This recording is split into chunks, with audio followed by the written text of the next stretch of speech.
So normally I kick off the business meeting with the year in review, but this year we're going to start today with the year in review. And it has been a busy year. It feels like every year is busy with this panel because there's so much production happening. There's so much work going on.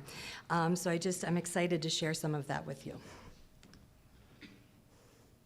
Okay, so just who we are, what we do. For those of you that are new friends in the room, this is our mission, and there's a great photo from last year's field trip in Tacoma. But we are here to prevent the introduction and spread of invasive nuisance species. I won't read you the whole thing, but marine, estuarine, and freshwater. And I think part of the beauty of this panel is the diversity of the people that are not just our members, but are participating. So if you look around the room, you'll find state folks, federal folks, local folks, tribal, commercial, industry, non-governmental organizations. And that, I think, is a great part of the strength, is that we all come together for a common goal. So just a quick about what we do, and a lot of the priorities that we work on come up through the committees. This is from the National Invasive Species Act. So the panel was created in the Non-Indigenous Aquatic Nuisance Control and Prevention Act, and then reauthorized of the National Invasive Species Act. So we are actually a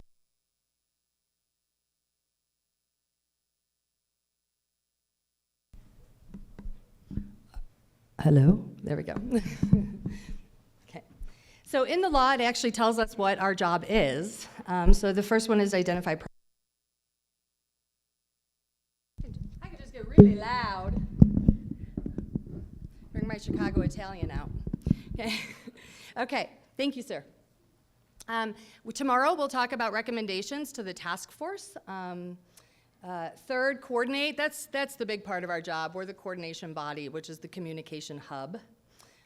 We develop an emergency response strategy that's on our website, a little outdated, but it's there, and we do use it. Provide advice to public and private entities regarding aquatic nuisance species, and then submit an annual report to the task force. So that's what the law says our job is. But you all know we do a heck of a lot more than that under those bullets. So. As a subcommittee and an advisor to the federal ANS Task Force, that's really kind of one of our primary roles.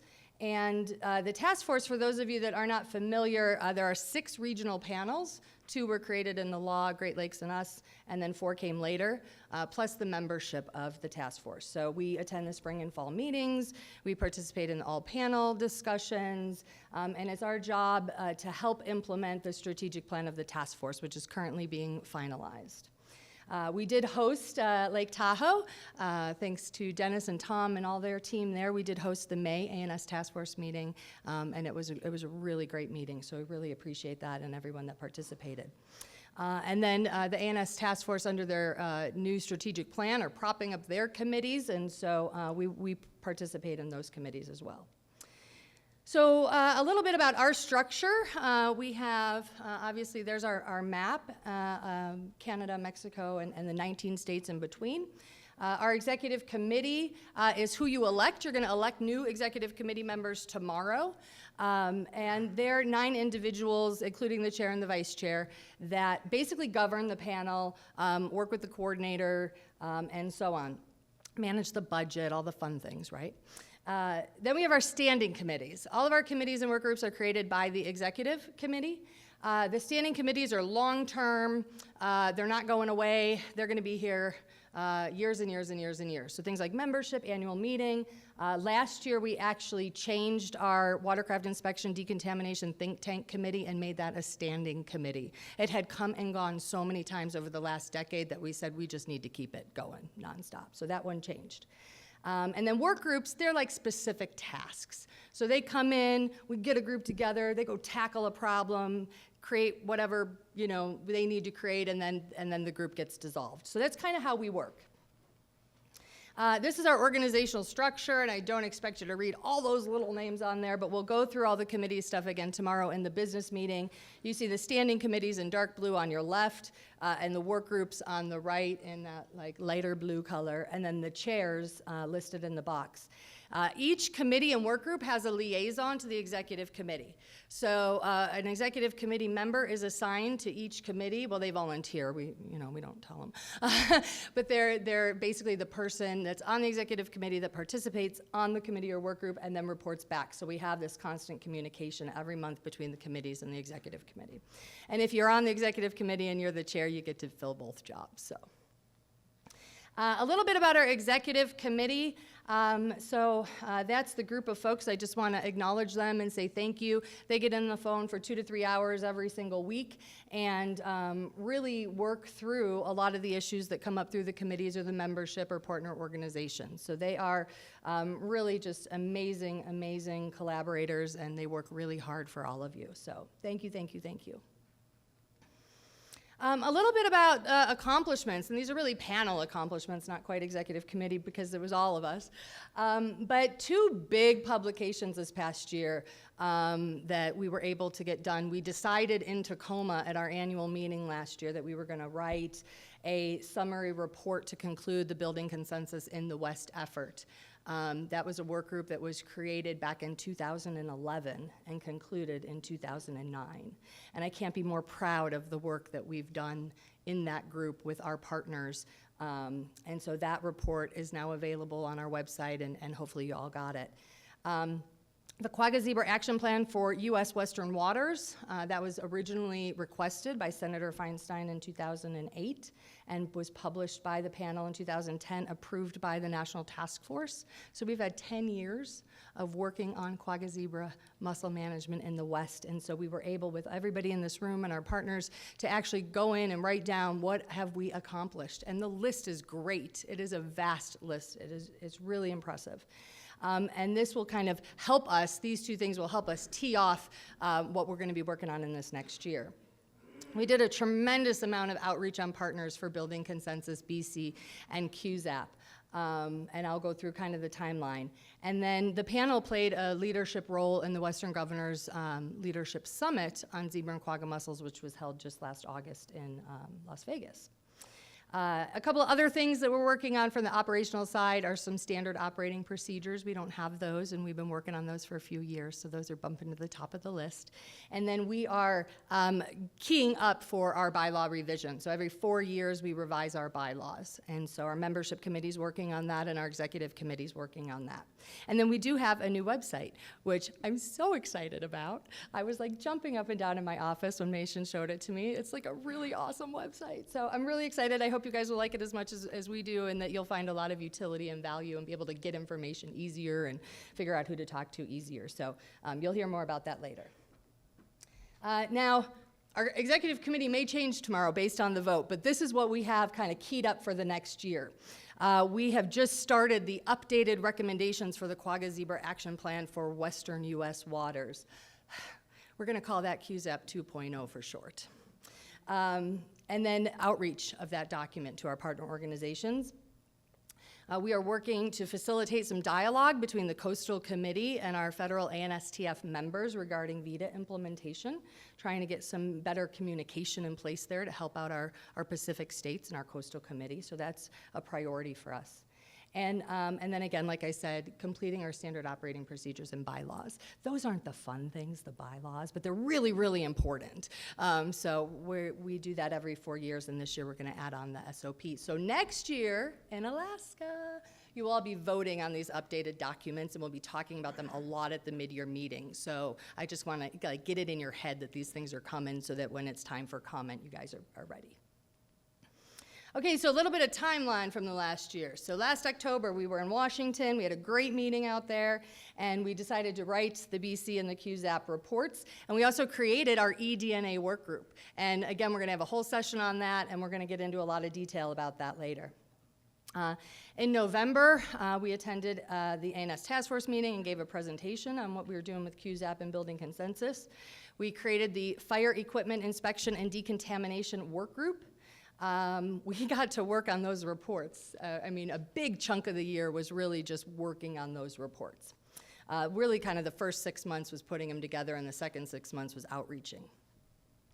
And then, of course, the Biosecurity and Invasive Species Initiative was going on with the Governors Association that many of us WRP members participated in.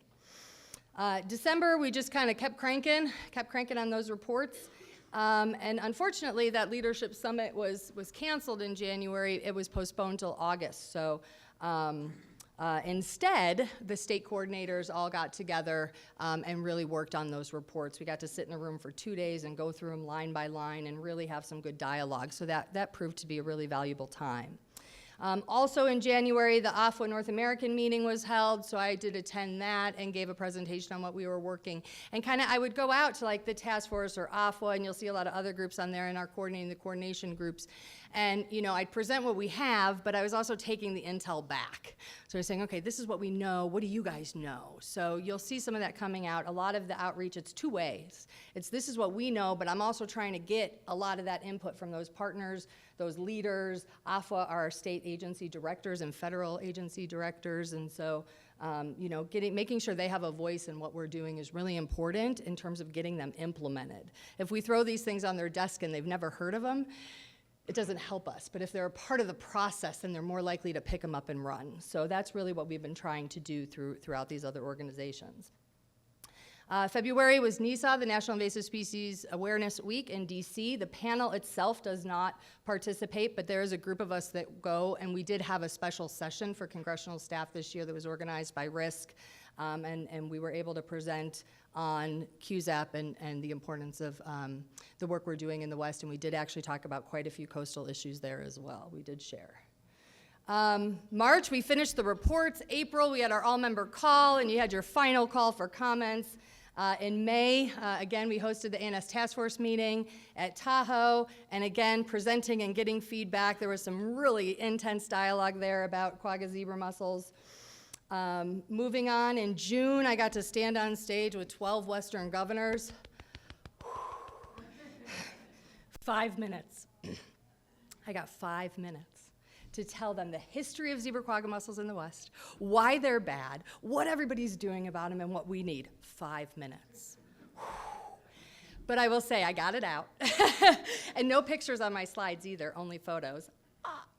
So it was fun. It was definitely a great experience, and I got to do that, co-present with Libby Ransky with the National Marine Manufacturers Association. So we highlighted the government work, and then she highlighted the industry partnership. And I will say, of the governors on stage, they were knowledgeable.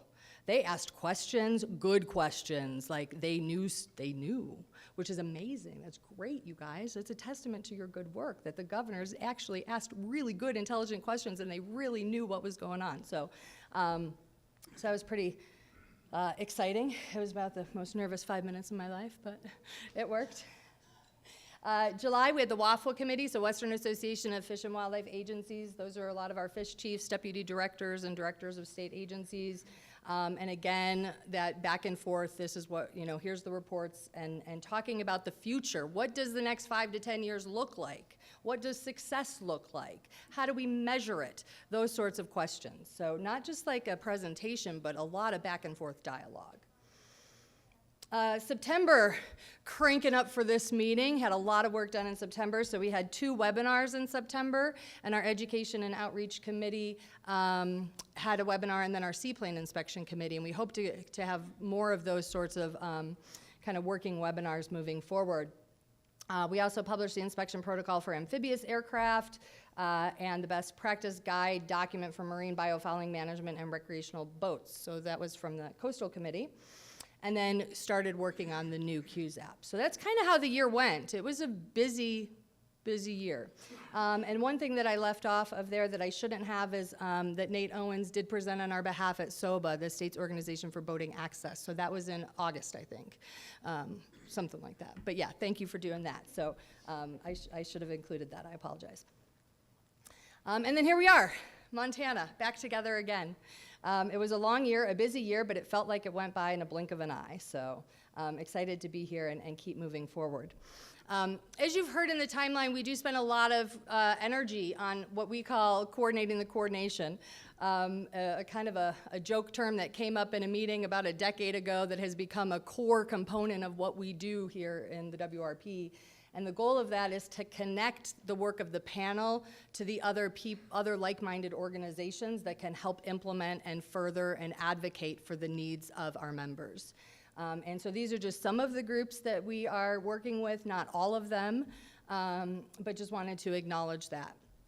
Despite the amount of time that we do spend coordinating with others, it's really the membership. This is, this is the core. We do all of that for all of you. So the members are the most important part of this organization, and that's all members, not just the people that can vote that were named in the law. So the participating members, the alternating members, anybody that is here, that's serving on a committee, that's in the room, that's, wants to participate, we want you to participate. We have a space for you. You just get with us. But we try to support you as best that we can. So the panel listserv every single month after the executive committee meets, our minutes go out to the entire group, and any updates go out monthly. So watch for those emails. Make sure Mason's not going to spam. Make sure he's going to your inbox so you can stay up to date. We also will have our mid-year call typically in April, but it kind of depends on schedules. We've done March before. We do encourage participation as much as possible. If you have any questions or ideas, please talk to Leah, myself, Mason, or any of your executive committee members. And then just want to kind of put a plug. You're going to hear more from the membership committee tomorrow, but they're doing a lot of work right now, digging in deep, looking at our structure, our function, how to make this organization sustainable long term. And so if you're interested in having those kinds of discussions about how we do elections and term limits and all sorts of cool stuff like that, please jump on. John Wolschlager's leading us, and we would appreciate as much input as we can get into that.